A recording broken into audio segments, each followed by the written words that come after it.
नमस्कार दोस्तों, मैं ज्योतिष आचार्य वासुदेव मिश्रा आपका अपने चैनल सत्य की खोज में हार्दिक अभिनंदन करता हूं। दोस्तों, आज का यह ज्योतिष का कार्यक्रम आप लोगों के लिए यानी कि कुंभ राशि वालों के लिए बेहद ही ज़्यादा खास और विशेष कार्यक्रम साबित होगा। आज हम चर्चा करेंगे देवगुरु बृहस्पति के राशि परिवर्तन प्रभाव के बारे में। जी हाँ, देवगुरु बृहस्पति बीते 1 मई 2024 की दोपहर 1:47 पर अपनी वर्तमान मित्र राशि अग्नि तत्वीय राशि मेष राशि को छोड़कर अपने शत्रु की साधारण भूमि तत्वीय राशि वृषभ राशि में प्रवेश कर चुके हैं, जहां कि वो 14 मई 2025 तक रहेंगे और इसके पश्चात मिथुन राशि में प्रवेश कर जाएंगे। इसके साथ ही देवगुरु बृहस्पति इस दरमियान अपनी चाल में भी 2 बार परिवर्तन करने वाले हैं। जी हाँ, आने वाले 9 अक्टूबर 2024 को इसी वृषभ राशि में गोचर करते हुए मार्गी से वक्री होंगे। इसके बाद 4 फरवरी 2025 को फिर से एक बार अपनी चाल में परिवर्तन करके वक्री से मार्गी हो जाएंगे। तो ऐसे में बड़े विस्तार के साथ जानने का प्रयास करेंगे कि देवगुरु बृहस्पति अपनी शत्रु की साधारण राशि में गोचर करते हुए किस प्रकार से आपको प्रभावित करेंगे। जी हाँ, बृहस्पति का यह राशि परिवर्तन आपके जीवन में क्या कुछ बड़ा परिवर्तन करने वाला है, जीवन के किन किन क्षेत्रों में आपको विशेष तौर पर लाभ की प्राप्ति होगी, तो वहीं कौन कौन सी सावधानी आपको बरतने की आवश्यकता है। साथ ही साथ देवगुरु बृहस्पति के इस राशि परिवर्तन प्रभाव को और बेहतर परिणाम प्रदायक बनाने के लिए क्या उपाय आपको करना चाहिए, सभी बातें विस्तार पूर्वक आपको बताएंगे। इसलिए कार्यक्रम को बिना मिस के अंत तक देखने का प्रयास कीजिए। और अगर आप अपनी जन्म कुंडली पर हमसे परामर्श लेना चाहते हैं तो डिस्क्रिप्शन बॉक्स और वीडियो के अंदर आपको हमारा कॉन्टैक्ट नंबर मिल जाएगा, जहां से आप या तो व्हाट्सएप के माध्यम से या फिर डायरेक्ट फ़ोन कॉल के थ्रू अपॉइंटमेंट लेकर अपनी जन्म कुंडली का विस्तार पूर्वक अध्ययन करवा सकते हैं। जी हाँ, तो दोस्तों, कौन है बृहस्पति? धन, शिक्षा, ज्ञान, संतान, विवाह, मान सम्मान और ऊंचाई के कारक हैं देवगुरु बृहस्पति। अपने इन्हीं कारकत्वों के चलते हमारे जीवन के विभिन्न पहलुओं को नियंत्रित करते हैं। जब जन्म कुंडली में देवगुरु बृहस्पति बलवान होते हैं तो जातक बेहद ही ज़्यादा बुद्धिमान, ज्ञानवान, समझदार और विवेकवान होता है। देवगुरु बृहस्पति एक ऐसे ग्रह हैं जो जन्म कुंडली में अकेले ही सभी ग्रहों के ऊपर भारी पड़ते हैं। एक बृहस्पति का बलवान होना ही पूरी कुंडली को मजबूती प्रदान कर देता है। क्यों? क्योंकि जब बृहस्पति बलवान होते हैं तो जातक को उसके जीवन काल में वह सब कुछ प्राप्त हो जाता है जो वह चाहता है, और ऐसा जातक अपने जीवन को सुखमय तरीका से व्यतीत करता है और अंत में परलोक की प्राप्ति करता है। यानी कि बृहस्पति बलवान होने से व्यक्ति इस लोक में भी सुखी होता है और उसका परलोक भी सुखी होता है। इसलिए बृहस्पति का बलवान होना बेहद आवश्यक माना जाता है। जी हाँ, अब देखा जाए तो यह जो वृषभ राशि होती है ना दोस्तों, यह देवगुरु बृहस्पति की शत्रु राशि है। लेकिन यहाँ पर अगर आप नक्षत्र के आधार पर समझने का प्रयास करेंगे तो आपको मालूम होगा इस वृषभ राशि में जो 3 नक्षत्र आते हैं, कृतिका, रोहिणी और मृगशिरा, ये तीनों के तीनों नक्षत्र देवगुरु बृहस्पति के मित्र नक्षत्र हैं। जी हाँ, जहाँ कृतिका सूर्य का नक्षत्र है तो वही रोहिणी चंद्रमा का और मृगशिरा भूमिपुत्र मंगल का नक्षत्र है। ये तीनों के तीनों ग्रह देवगुरु बृहस्पति के परम मित्र होते हैं। अतः नक्षत्र के आधार पर देवगुरु बृहस्पति का यह गोचर आपके लिए किसी वरदान से कम साबित नहीं होगा। जी हाँ, अब देखा जाए तो आप सभी कुंभ राशि के जातकों के लिए देवगुरु बृहस्पति का यह राशि परिवर्तन आपकी राशि से चतुर्थ भाव में हुआ है। यहाँ पर देवगुरु बृहस्पति आपके 11वें भाव और आपके दूसरे भाव के स्वामी बनकर चतुर्थ भाव से गोचर कर रहे हैं।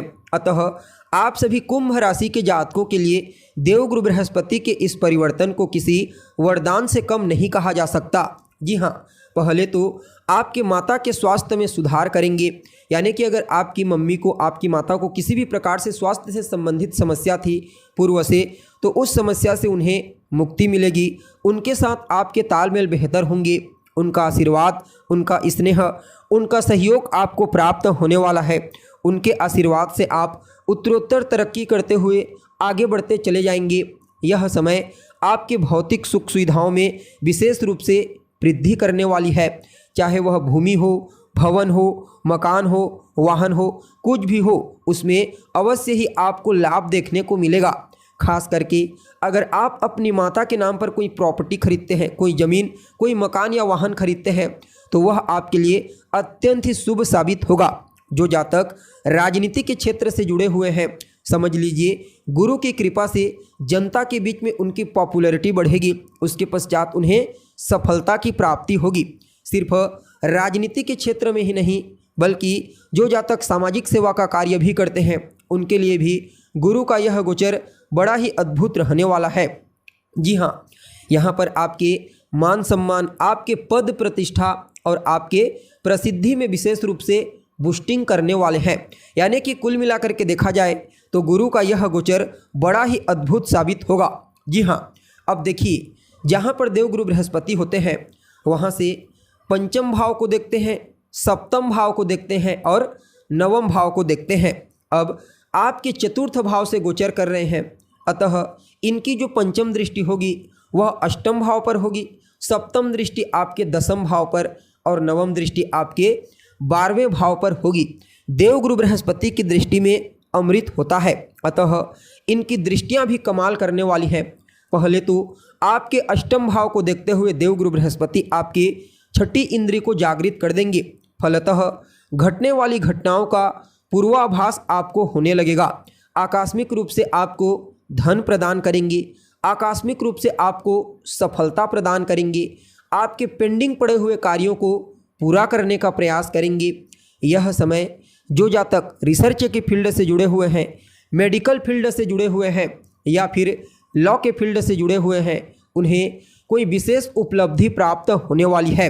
जी हाँ, यूँ समझ लीजिए इस गोचर काल के दरमियान आपके जीवन में कुछ आकस्मिक घटनाएं घटने वाली है, और जितनी भी आकस्मिक घटनाएं आपके जीवन में घटने वाली हैं, वह सब के सब पॉजिटिव घटनाएं होंगी। जी हाँ, देवगुरु बृहस्पति की सप्तम दृष्टि आपके कर्म क्षेत्र में विशेष रूप से बूस्टिंग प्रदान कर देगी। अर्थात कार्य क्षेत्र को लेकर अगर कहीं कोई चिंता आपके मन में थी, तो उस चिंता से आपको मुक्ति मिलेगी। जो जातक बेरोजगार हैं, उन्हें रोजगार की प्राप्ति होने वाली है, चाहे प्राइवेट सेक्टर में हो या फिर गवर्नमेंट सेक्टर में। समझ लीजिए देवगुरु बृहस्पति की दृष्टि आपको अवश्य ही रोजगार प्रदान करेगी। जी हाँ, इसके अलावा पहले से ही अगर आप कोई कार्य कर रहे हैं, मजबूती के साथ कर रहे हैं, समझ लीजिए आपके कार्य करने की क्वालिटी में विशेष रूप से निखार ला देंगे। फलतः आपके साथ जो कार्य करते हैं आपके सहकर्मी, वह तो आपसे प्रभावित होंगे ही होंगे, साथ ही साथ आपके बॉस भी आपके कार्य क्षमता, आपकी प्रतिभा और आपके क्वालिटी को देखकर आपसे अवश्य इम्प्रेसित होंगे। फलतः या तो आपके इंक्रीमेंट में वृद्धि हो सकती है या फिर आपकी पदोन्नति हो सकती है। जी हाँ, देवगुरु बृहस्पति की दृष्टि, नवम दृष्टि जो होगी वह आपके 12वें स्थान पर होगी। फलतः जो जातक विदेश जाने के लिए प्रयत्नशील हैं, चाहे किसी भी इंटरव्यू को लेकर के हो, पढ़ाई लिखाई करने के लिए जाना चाहते हैं, बिजनेस व्यापार करने के लिए जाना चाहते हैं या फिर कोई और अन्य मुद्दे को लेकर, समझ लीजिए उन्हें विदेश जाने का अवसर प्राप्त होगा। देवगुरु बृहस्पति कोर्ट कचहरी के चक्करों से आपको बाहर निकालेंगे और यहाँ पर लॉटरी, सट्टा, शेयर, इन क्षेत्रों से भी काफ़ी हद तक लाभ प्रदान करने का प्रयास करेंगे। यानी कि कुल मिलाकर के देखा जाए तो आप सभी कुंभ राशि के जातकों के लिए देवगुरु बृहस्पति का आपकी राशि से चतुर्थ भाव में गोचर करना आपके जीवन में वरदान की तरह कार्य करेगी। फिर भी इस समय को और बेहतर बनाने के लिए आप किसी भी गुरुवार से अपने माथे पर केसर का तिलक लगाना प्रारंभ कर दीजिए। अगर आप रोज़ाना लगा सकते हैं तो बहुत अच्छी बात है, अगर रोज़ाना नहीं लगा सकते तो केवल गुरुवार के गुरुवार लगाइए। इसके अलावा एक छोटा सा केले का पौधा ले आइए, उसकी देखभाल कीजिए और गाय की सेवा कीजिए, खास करके बुधवार, गुरुवार और शुक्रवार के दिन। यकीन कीजिए इतना बेहतर परिणाम मिलेगा कि आप स्वयं हैरान हो जाएंगे। जी हाँ, तो दोस्तों हमें उम्मीद है जानकारी आपको पसंद आई होगी। जानकारी अच्छी लगे तो इसे अपने दोस्तों के साथ, अपने रिश्तेदारों के साथ शेयर अवश्य करें। अभी के लिए बस इतना ही। पुनः मुलाकात होगी एक नए और ताज़ा एपिसोड में। तब तक के लिए नमस्कार।